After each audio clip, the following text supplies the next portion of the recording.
Okay, ഇനിയിപ്പോ നമുക്ക് normal cam നമ്മൾ നോക്കി, നൈഫ് എഡ്ജ് നോക്കി കഴിഞ്ഞു, റോളർ നോക്കി കഴിഞ്ഞു.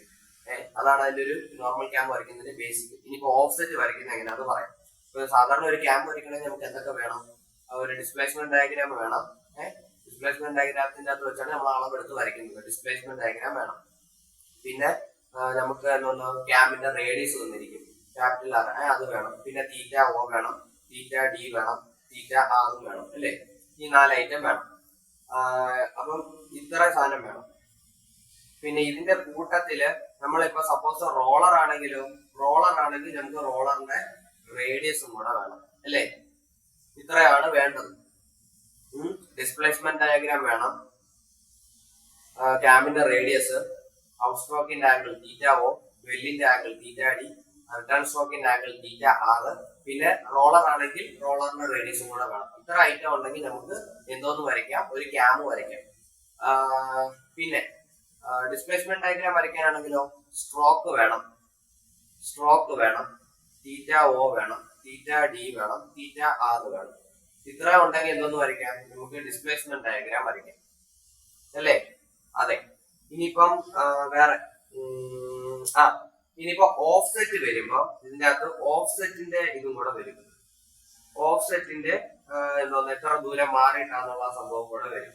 ഓഫ് സെറ്റിനെ ഓഫ് സെറ്റ് സർക്കിൾ എന്ന് പറയുന്നത് അതിന് ഒരു റേഡിയസ് ഉണ്ട്. ഓക്കെ, അപ്പൊ ഓഫ് സെറ്റ് എന്ന് തന്നെ എഴുതാം. ഓഫ് സെറ്റ് കൂടെ വരും. ഓക്കെ, നോർമൽ ക്യാം ആണെങ്കിൽ ഇത്രേ വരത്തുള്ളൂ. നൈഫ് എഡ്ജ് ആണെങ്കിൽ ഇത്രേ വരത്തുള്ളൂ. റോളർ ആണെങ്കിൽ ഇത്രയും വരും.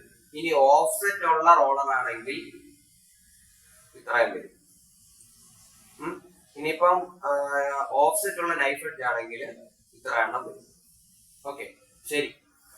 കാര്യം പറയാം. ഓഫ് സെറ്റ് എന്ന് പറഞ്ഞാൽ ഇത്ര നീങ്ങിയിരിക്കും. ഓക്കെ, ഇനിയിപ്പം നോർമൽ ക്യാമറ ഫ്ലവറൊക്കെ നോക്കിയല്ലോ. ഇനിയിപ്പം നൈഫ് എഡ്ജ് തുടങ്ങാം. നൈഫ് എഡ്ജ് ആണ് ഏറ്റവും ബേസിക്. അപ്പം നൈഫ് എഡ്ജ് ഫോളോവറിന്റെ ഓഫ് സെറ്റ് ക്യാം ആണ് പഠിക്കുന്നത്. Of set cam. ഓക്കെ, അപ്പം ഇതിനകത്ത് എന്നൊക്കെ വേണമെന്ന് പറഞ്ഞു. ഇതൊക്കെയാണ് വേണ്ടത്. ഏതൊക്കെ? Displacement diagram. അത് നമുക്ക് ഇപ്പൊ ഇതിനകത്തൊന്ന് ഇതെടുക്കാം. ഡിസ്പ്ലേസ്മെന്റ് ഡയഗ്രാം ആയിട്ട് ഞാൻ വേണമെങ്കിൽ ഇതെടുത്ത് വരയ്ക്കാം. പിന്നെ റേഡിയസ് ഞാനൊരു 4 സെന്റിമീറ്റർ ആയിട്ട് എടുത്തു. സർക്കിൾ ക്യാമിന്റെ റേഡിയസ് ഒരു 4 സെന്റിമീറ്റർ എടുത്ത് വരയ്ക്കുക. ഇനിയിപ്പം വേറെ എന്തോന്ന് വേണം? തീറ്റ ഓ, തീറ്റ ഡി, തീറ്റ ആർ. തീറ്റ ഓ എന്ന് പറയുന്നത് ഞാനിപ്പോ എത്ര എടുക്കാം? ഇപ്പൊ ഞാനിപ്പോ ഇതെല്ലാം എടുത്തിരിക്കുന്നത്, ഈ ഒരു ഡിസ്പ്ലേസ്മെന്റ് ഡയഗ്രാമെല്ലാം എടുത്തിരിക്കുന്നത്. ഇതിന്റെ തീറ്റ ഓ എന്ന് പറയുന്നത് എത്ര ഡിഗ്രിയാണ്? 60, 30, 120 ആണ്. അപ്പം തീറ്റ ഓ 60, തീറ്റ ഡി 30, പിന്നെ തീറ്റ ആർ എന്ന് പറയുന്നത് 120 ഡിഗ്രി. ഇങ്ങനെയല്ലേ? 60, 30, 120 ഡിഗ്രി. അപ്പൊ ഇതൊരു നൈഫ് എഡ്ജ്. അപ്പൊ ഇനിയിപ്പോ എന്തോന്ന് വേണം? ഓഫ് സെറ്റ് വേണം. ഓഫ് സെറ്റ് ഞാൻ പറയുന്നു, ഓഫ് സെറ്റ് ഉണ്ട്. ഓഫ് സെറ്റ് വന്നിട്ട് ഒരു 2 സെന്റിമീറ്റർ ആണ് ടു ദ റൈറ്റ് എന്ന് പറയുന്നു. To the right. ചോദ്യത്തിൽ ഡയറക്ഷൻ പറയും. ടു ദ ലെഫ്റ്റ് ആണെങ്കിൽ ടു ദ ലെഫ്റ്റ് എന്ന് പറയും, റൈറ്റിലേക്ക് ആണെങ്കിൽ റൈറ്റ് എന്ന് പറയും. ഇനി ഒന്നും പറഞ്ഞില്ലെങ്കിൽ assume offset to the right എന്ന് പറഞ്ഞ് നമ്മൾ തന്നെ എഴുതിയേക്കുക. പക്ഷെ അത് എഴുതണം, നമ്മളൊരു രീതി. ഓക്കെ, ഇനിയിപ്പം എന്തോന്ന് എഴുതണം? ആദ്യം എടുത്തു എത്രയാ? 4 സെന്റിമീറ്റർ. ആദ്യം നമ്മളെപ്പോഴും ഇതാണ് വരയ്ക്കുന്നത്. 4 സെന്റിമീറ്റർ എടുത്തു. ഓക്കെ, ഇതിന്റെ അർത്ഥം ഓയാണ് ശ്രദ്ധിക്കേണ്ടത്. എല്ലാ സ്ഥലത്തും ഓയ എന്ന് പറഞ്ഞ സാധനം നിങ്ങൾ ശ്രദ്ധിച്ചോ. ഇതാണ് എന്തോന്ന്? Base circle. ബേസ് സർക്കിൾ തന്നെയാണ് പ്രൈം സർക്കിൾ. കാരണം എന്താ? ഇത് നൈഫ് എഡ്ജ് അല്ലേ? ഓക്കെ, പിന്നെ ഇനിയിപ്പോ എന്ത് ചെയ്യണം? Line of action. ഇതാണ് ഇതിന്റെ ആക്സിസ്. ഇതിങ്ങനെ വരും. ഇത് ഓ. ശരി, ഇനിയിപ്പോ ഇവര് പറഞ്ഞിട്ടുണ്ട് 2 സെന്റിമീറ്റർ ടു ദ റൈറ്റ്. അതായത് ഇത് 2 സെന്റിമീറ്റർ ഇപ്പുറം മാറിയാണ് ഇരിക്കുന്നത്. അപ്പൊ അത് കാണിക്കാൻ വേണ്ടി നമ്മൾ 2 സെന്റിമീറ്റർ റേഡിയസ് എടുക്കണം. 2 സെന്റിമീറ്റർ റേഡിയസ് ആയിട്ട് എടുക്കണം. എന്നിട്ട് ബേസ് സർക്കിൾ അല്ലെങ്കിൽ ബേസ് സർക്കിളിന്റെ സെന്ററിൽ വെച്ച് നമ്മൾ അതിനെ വരയ്ക്കുന്നു. റേഡിയസ് എടുക്കും. ഓക്കെ, എന്നിട്ട് കറക്റ്റ് ആയിട്ട് ഇങ്ങോട്ട് കൊടുക്കുന്നു.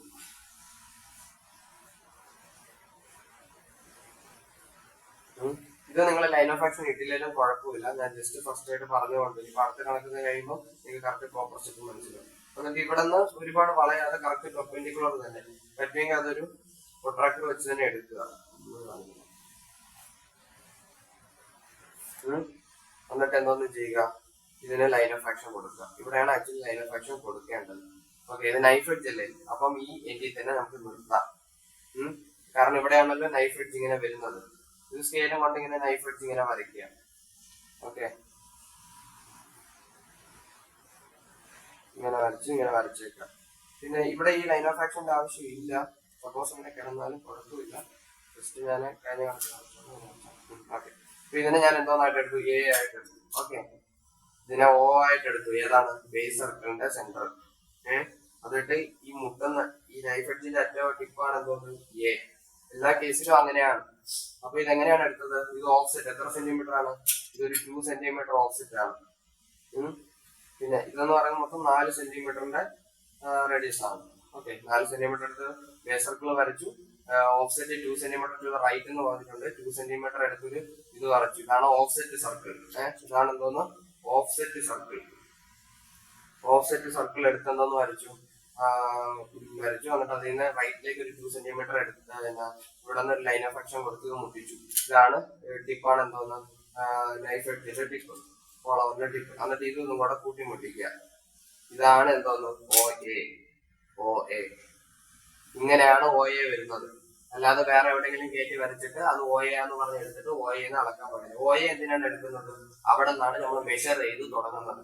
ഒ എന്നാണ് മെഷർ ചെയ്ത് തുടങ്ങുന്നത് ആംഗിൾ. ഓക്കെ, ആംഗിൾ മെഷർ ചെയ്ത് തുടങ്ങുന്നത് ഒ എയിൽ നിന്നാണ്. ഇനിയിപ്പം ആദ്യത്തെ 60 ഡിഗ്രി. ഇനിയിപ്പോ ബാക്കി കാര്യങ്ങൾ പോലെ തന്നെ സിമ്പിൾ ആയിട്ട് ചെയ്യുക. ഓഫ്സെറ്റിന്റെ വേറൊരു കാര്യം കൂടെ വരുന്നത് പറഞ്ഞു. 60 ഡിഗ്രി. അപ്പൊ 60 ഡിഗ്രി എടുത്തു. എവിടെയാ മാർക്ക് ചെയ്യേണ്ടത്? ബേസ് സർക്കിളിലാണ് മാർക്ക് ചെയ്യേണ്ടത്. അപ്പൊ 60, 30 എന്ന് പറയുമ്പോൾ 90, പിന്നെ 120 എന്ന് പറയുമ്പോൾ ഇങ്ങനെ വെച്ച് തന്നെ എടുക്കണം. ശരി, ഇതാണ് ആ പോയിന്റ്. അല്ല, ഇവിടെ അല്ല വെക്കണ്ടേ, ഇത് ഓഫ്സെറ്റ് സർക്കിളാണ്. സോറി, ഇവിടെ വെച്ചാണ് എടുക്കാൻ. ഇവിടെ വെച്ചാണ് എടുക്കുക. ഇതാണ് എന്തോന്ന്, ബേസ് സർക്കിൾ. ബേസ് സർക്കിളിലാണ് നമ്മൾ ഡിവൈഡ് ചെയ്യേണ്ടത്. ഇത് നമ്മളിങ്ങനെ വെച്ചു, ബേസ് സർക്കിൾ വെച്ച് നമ്മൾ ഡിവൈഡ് ചെയ്തു. ഇനിയിപ്പം ഇത് ഇങ്ങനെ ആണെങ്കിൽ ഇങ്ങനെ വരയ്ക്കാൻ വേണമെങ്കിൽ ഡിവിഷൻ ചെയ്യുന്നതല്ലേ, ഡിവൈഡ് ചെയ്യുന്നതല്ലേ. ഇനിയിപ്പോ ഇവിടെ വെച്ചൊരു 120 ഡിഗ്രി എടുത്തു കൊടുക്കുക. 120 ഡിഗ്രി എടുക്കുക. 120 എന്ന് പറയുമ്പോൾ ഇവിടെ വരും. ശരി, അപ്പൊ 120 ഡിഗ്രി ആയി. ഇതിവിടെ പോയിന്റ് ഇവിടെ വരും, ഇതിങ്ങനെ വരും. ഓക്കെ, അപ്പൊ ഇതെത്ര തീറ്റാവോ എഴുതണം, 60 ഡിഗ്രി. ഇതെത്ര തീറ്റ ഡി, എത്ര ഡിഗ്രി, 30 ഡിഗ്രി. ഇതെത്ര തീറ്റ 6, 120 ഡിഗ്രി എന്ന് പറഞ്ഞ് നമ്മൾ എഴുതി വെക്കുക. ഇനി എന്താണ് ചെയ്യേണ്ടത്? ഇതിനെ നമ്മൾ ഡിവൈഡ് ചെയ്യണം. നോർമൽ ബാക്കി മറ്റേ ഓഫ്സെറ്റ് ഇല്ലാത്ത ചെയ്യുന്ന പോലെ തന്നെ ഇവിടെ കൊണ്ടുവന്ന് വെച്ച് നമ്മൾ ഡിവൈഡ് ചെയ്യുന്നു. ഡിവൈഡ് ചെയ്യാൻ നേരത്തെ 60 ഡിവൈഡ് എന്ന് പറയുമ്പോൾ 10 ഡിഗ്രി വെച്ച് വരത്തില്ലേ, വരും. അപ്പം 10, 20, 30, 40, 50, 60 നേരെ കയറി ഇങ്ങനെ വരച്ചേക്കല്ലേ. ഇത് ഓഫ്സെറ്റ് ആണ്. ഓക്കെ, അപ്പം എല്ലാത്തിനും ഒരു കാരണമുണ്ട്. അപ്പം ഇത് ഇങ്ങനെ വെച്ചു, ഇതിങ്ങനെ വെച്ചു. അതിനുശേഷം എന്താ, ഇതിനെയും 120 എന്ന് പറയുമ്പോ 20 വെച്ചല്ലേ. അതൊക്കെ ഞാൻ അവിടെ പറഞ്ഞതല്ലോ. അതിൻ്റെ 60, 50, 2, 4, 6, 8, 10. ഓക്കെ, എന്നിട്ട് എന്തോന്ന് ചെയ്യണം? എവിടെ വെച്ചാണ് നമ്മൾ ഡിവൈഡ് ചെയ്യേണ്ടത്? പ്രൈം ഇത് വെച്ചാണ് ഡിവൈഡ് ചെയ്യേണ്ടത്. റോളർ അല്ല, പക്ഷെ എന്നാലും അങ്ങനെ തന്നെ നിങ്ങൾ വിചാരിച്ച് തന്നെ ഓരോ ഇത് ആലോചിച്ചെടുക്കുക. ഡിവൈഡ് ചെയ്യുന്നത് ഏത് സർക്കിളിലാണ്? ബേസ് സർക്കിളിലാണ് ഡിവൈഡ് ചെയ്യേണ്ടത്. പ്രൈം സർക്കിളിലാണ് നമ്മൾ അളവെടുക്കേണ്ടത്. ഇതിപ്പോ ഇങ്ങനെ ഡിവൈഡ് ചെയ്ത്, അതുപോലെ തന്നെ ഇപ്പറയും കൂടെ ഡിവൈഡ് ചെയ്തിട്ട് അപ്പൊ നമ്പർ ഒരുമിച്ച് കൊടുക്കുക. വേറെ ഓരോന്നിനും എടുത്തോണ്ടിരിക്കണ്ട.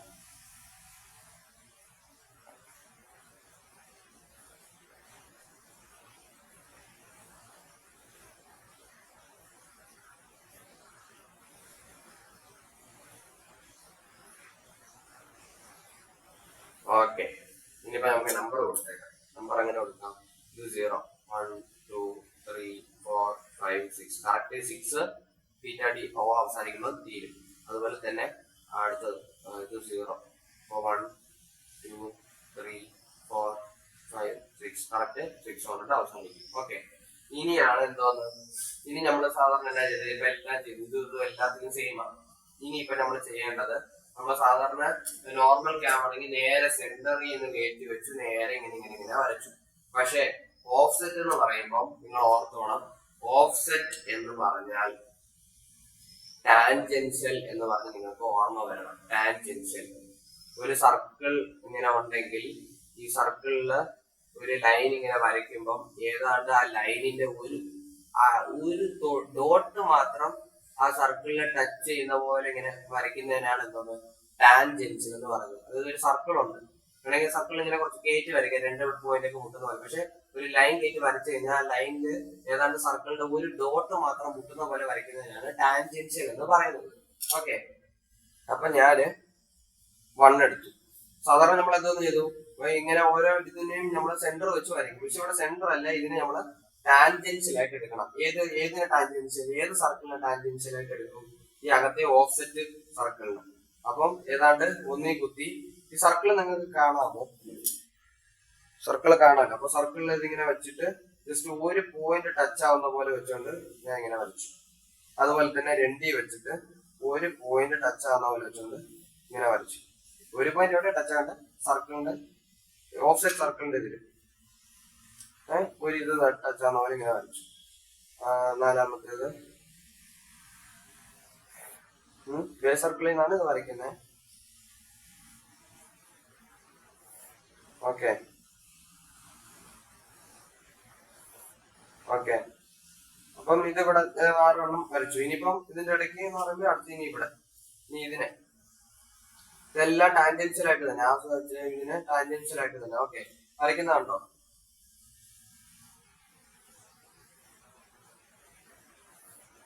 അങ്ങനെ ടാൻജൻഷ്യൽ ആയിട്ട് വരയ്ക്കാം.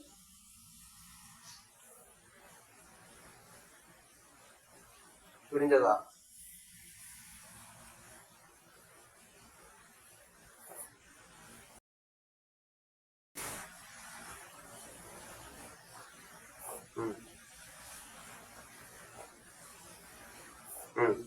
ഓക്കെ, അങ്ങനെ തീറ്റ ഓ ഇത്രയും വരച്ചു,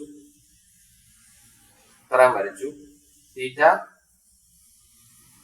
ആർ ഇത്രയും വരച്ചു. ഇനിയിപ്പോ എന്തോന്നാണ് ചെയ്യേണ്ടത്? ഇതിപ്പോ ചെയ്തതിന് ശേഷം നമ്മൾ സാധാരണ ഇവിടെ നിന്ന് എടുത്ത് വരച്ചു കഴിയുമ്പോൾ എന്തോന്ന് ചെയ്യും, അവിടെ കുത്തി ഇങ്ങനെ എടുക്കും. ഇതിനകത്ത് പ്രൈം സർക്കിളിൽ കുത്തിയാണ് നമ്മൾ മെഷർമെന്റ് എടുക്കുക.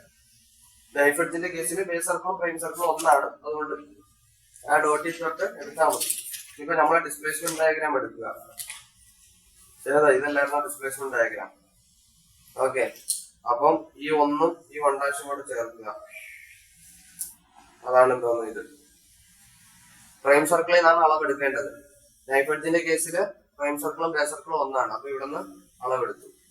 ഓക്കെ, ഇനിയിപ്പോ അടുത്തത് 2. ഇപ്പൊ മനസ്സിലായോ ആദ്യമേ എന്തുകൊണ്ടാണ് നേരെ കയറ്റി വരയ്ക്കാത്തതെന്ന്? അത് ടാൻജൻഷ്യൽ ഇങ്ങനെ വരുന്നതുകൊണ്ടാണ്. അത് നമ്മൾ ചില സമയത്ത് നമ്മൾ ശ്രദ്ധിക്കത്തില്ല. പരീക്ഷയ്ക്ക് പെട്ടെന്ന് നേരെ വരച്ച് ടച്ച് ചെയ്യുമോ, അങ്ങനെ ആയിരിക്കും. അപ്പൊ ആദ്യമേ നമ്മളിങ്ങനെ എടുത്തു പോയി കഴിഞ്ഞാൽ നമ്മൾ അത് ശ്രദ്ധിക്കും.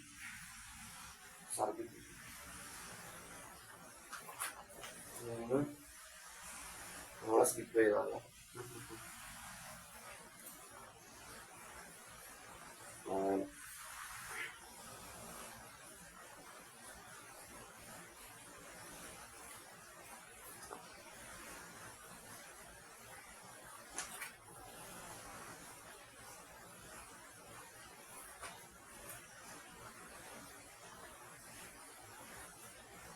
ആറെടുത്തു.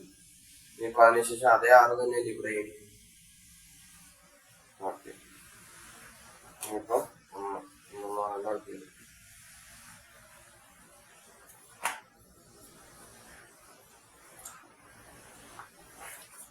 വളരെ സിമ്പിൾ ആണ്, സിമ്പിൾ സബ്ജക്റ്റ് ആണ്, ഒന്നുമില്ല. ഇത് മെയിൻ ആയിട്ട് ഇങ്ങനത്തെ വരയ്ക്കുന്നത് തന്നെയാണ് എന്റെ പേര്.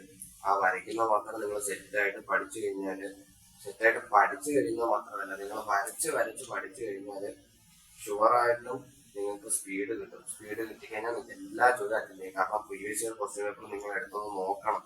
എല്ലാം റിപ്പീറ്റഡ് ക്വസ്റ്റ്യൻ ആണ്, ഒരേ പാറ്റേൺ, ഒരേ സംഭവം. 4th മോഡ്യൂൾ ഞാൻ ഇൻട്രൊഡക്ഷൻ വീഡിയോക്കകത്ത് ഞാൻ പറഞ്ഞു, 4th മോഡ്യൂൾ എന്ന് പറഞ്ഞാൽ ഒറ്റ ചോദ്യം, അതാണ് ഇപ്പോഴും ചോദിച്ചുകൊണ്ടിരിക്കുന്നത്. ആ ചോദ്യം കണ്ണടച്ചുകൊണ്ട് പഠിച്ചിട്ട് പോയി കഴിഞ്ഞാൽ 4th മോഡ്യൂളിൽ നിന്ന് 10 മാർക്ക് സെറ്റ് ചെയ്യും, അല്ലെങ്കിൽ 14 മാർക്ക് സെറ്റ് ചെയ്യും. അങ്ങനെയാണ് ഇരിക്കുന്ന കാര്യങ്ങൾ. അപ്പം അത് നിങ്ങൾ വിട്ടേക്കരുത്.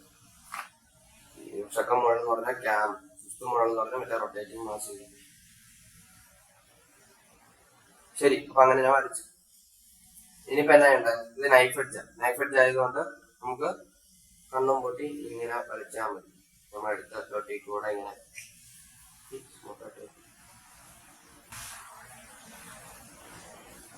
കണ്ടോ, കറക്റ്റായിട്ട് തന്നെ വരും, കാണാണ്ട് വരും. ഇതിങ്ങനെ കൊടുക്കും. ഇനിയിപ്പോ ഇതിനിങ്ങനെ വരച്ചാൽ മതി. ഏറ്റവും അതിനുശേഷം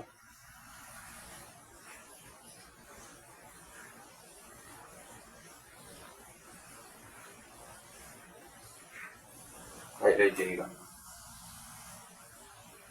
സ്മൂത്ത് ആയിട്ട് ഹൈലൈറ്റ് ചെയ്യുക.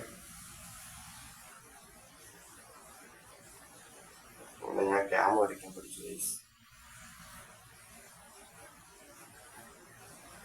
സ്മൂത്ത്. അപ്പൊ ഇതാണ് ക്യാം, നൈഫ് എഡ്ജിന്റെ ഓഫ്സെറ്റ് ക്യാം. ഇതിനകത്തൊന്നുമില്ല. ഓഫ്സെറ്റ് എന്ന് കേൾക്കുമ്പോൾ ആദ്യം നിങ്ങൾ ഓർക്കേണ്ടത് ടാൻജൻഷ്യൽ.